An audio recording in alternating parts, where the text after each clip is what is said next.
acreditam que o governador possa ser aceito pelos americanos como um interlocutor, Macalossi? Muito bem, vamos lá, vamos por partes. Primeiro, antes de a gente entrar na parte política, porque daí nós vamos mencionar as falas do Eduardo Bolsonaro lá nos Estados Unidos, eu quero ressaltar, e eu comentei hoje cedo aqui no Jornal Gente, sobre a entrevista do Kevin Hassett, que é o diretor do Conselho Econômico da Casa Branca. Ele concedeu uma entrevista para a ABC News nesse final de semana, e ele foi questionado sobre as tarifas.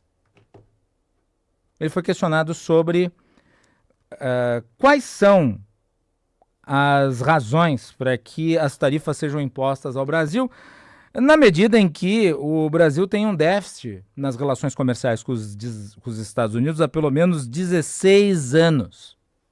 E, obviamente, o Kevin Hassett, com uma retórica de pilantra, ele desconversou.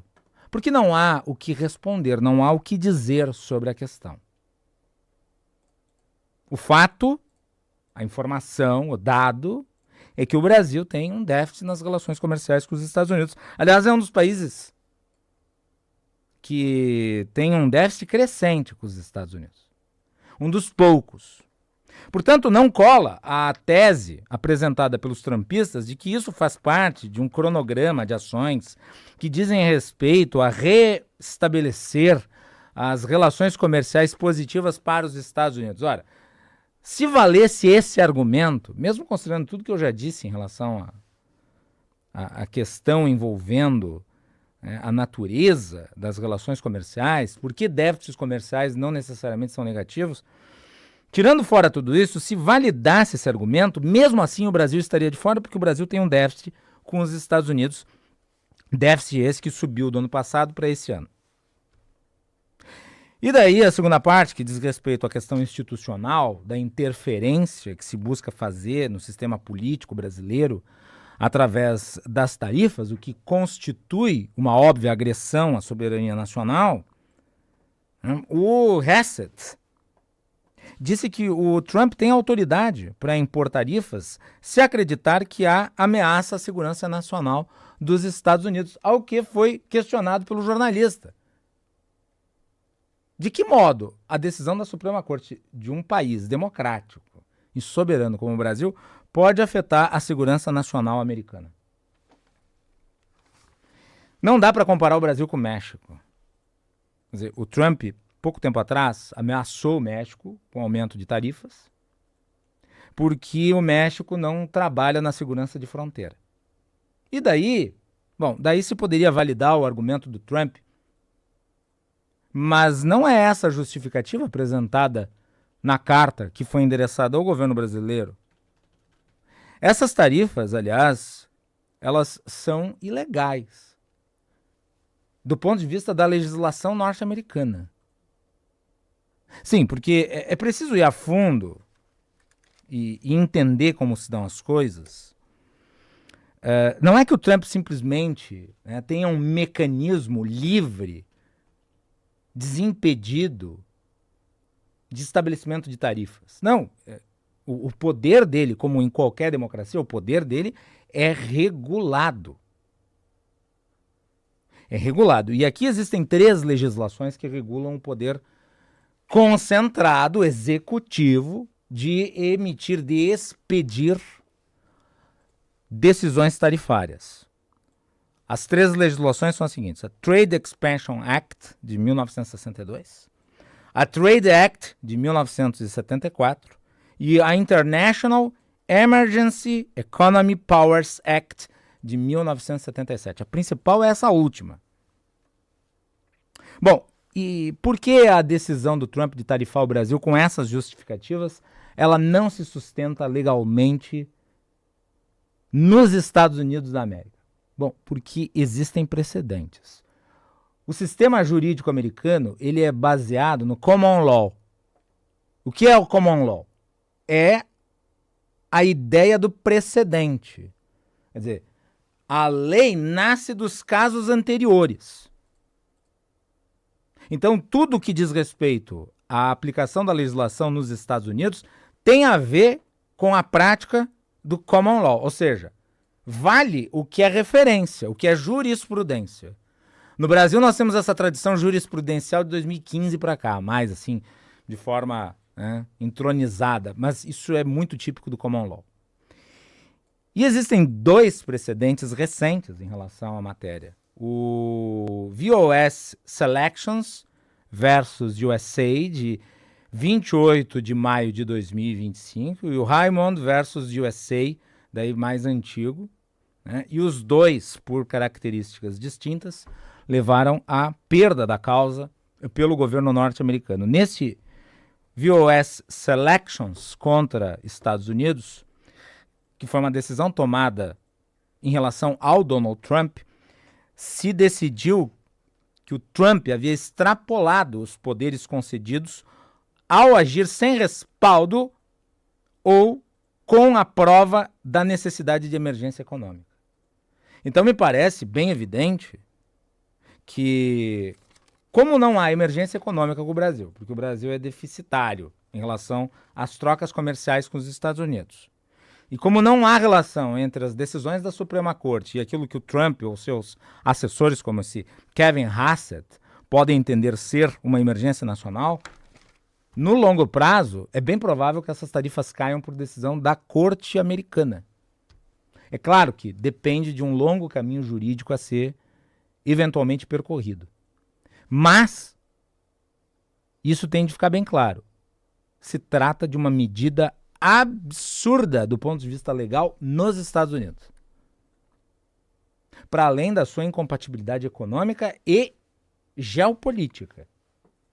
Já que do ponto de vista econômico não faz o menor sentido, não se sustenta com base nos dados econômicos bilaterais entre Brasil e Estados Unidos, e institucionalmente uma intervenção absolutamente indevida nos assuntos internos do Brasil. Bom, quanto a isto, quanto à parte econômica, o que acontece é o seguinte: o Tarcísio de Freitas, ele está num mato sem cachorro.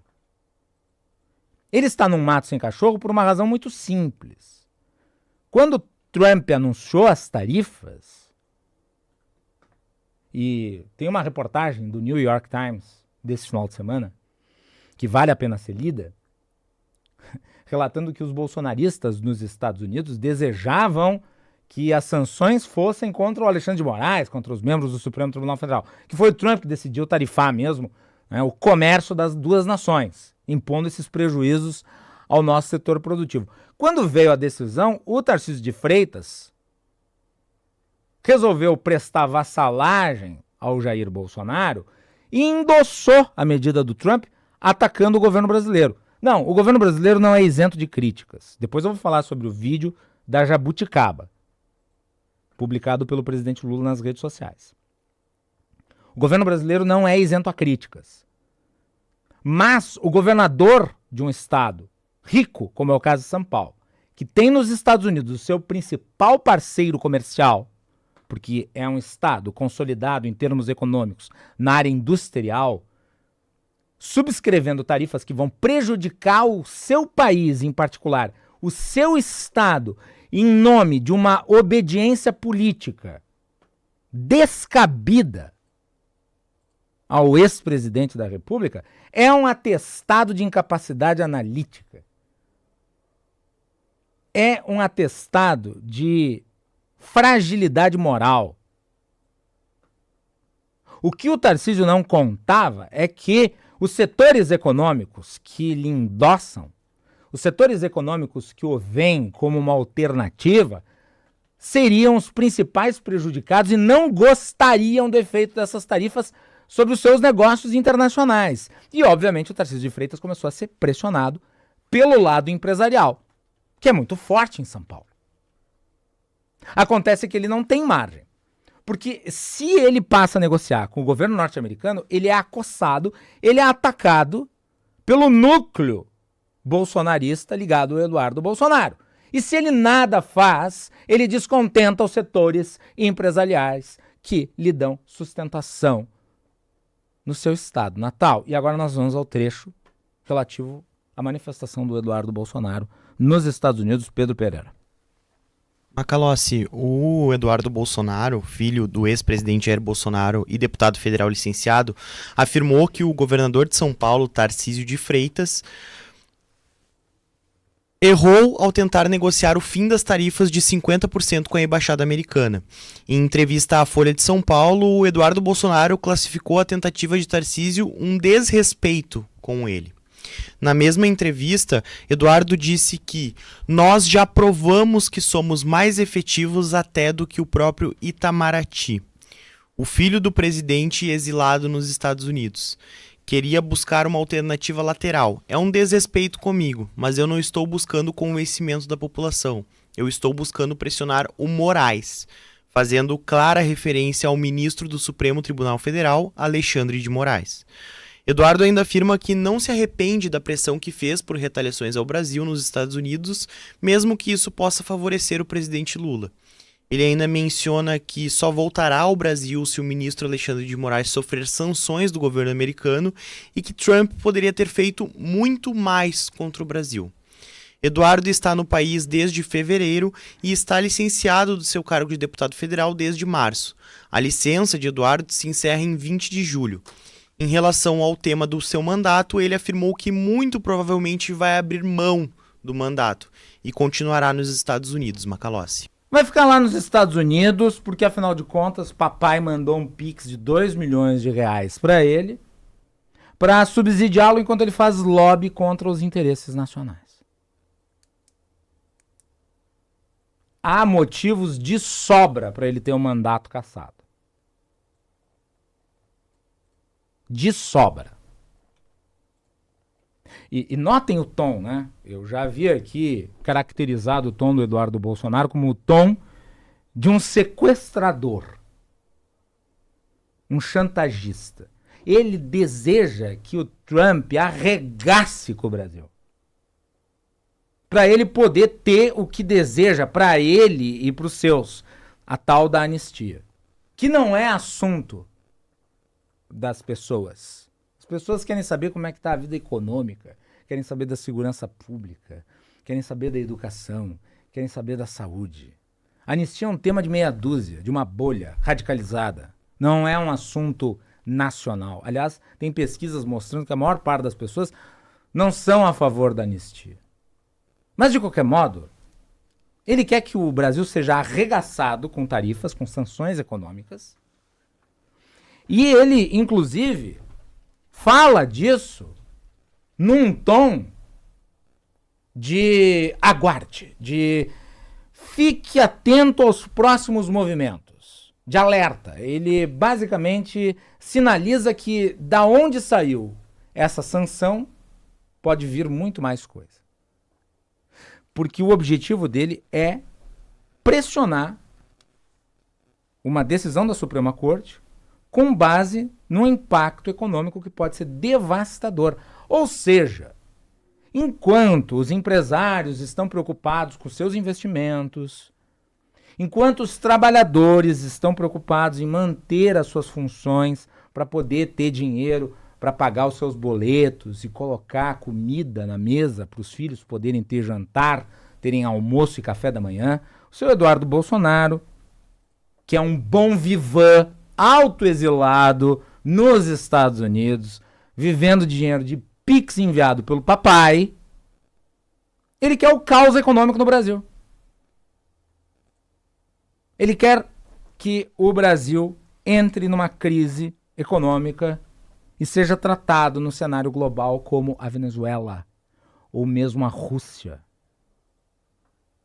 Ele é um flautista do caos, atuando contra o país.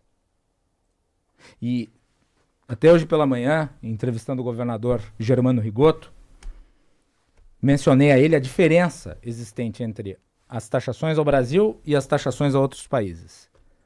Outros países que foram taxados não tinham lobistas do próprio país instigando o governo americano, instando o governo norte-americano a não apenas manter as taxações, como adicionar outras punições ao seu país de origem, que é o caso do Brasil. Isso é absolutamente inconcebível. E, claro, o Eduardo Bolsonaro sinaliza que este movimento político, Ele não tem margem para recuo. E se o Tarcísio de Freitas insistir, né, com um aceno ao diálogo, um aceno a qualquer sinal de moderação, ele será expurgado.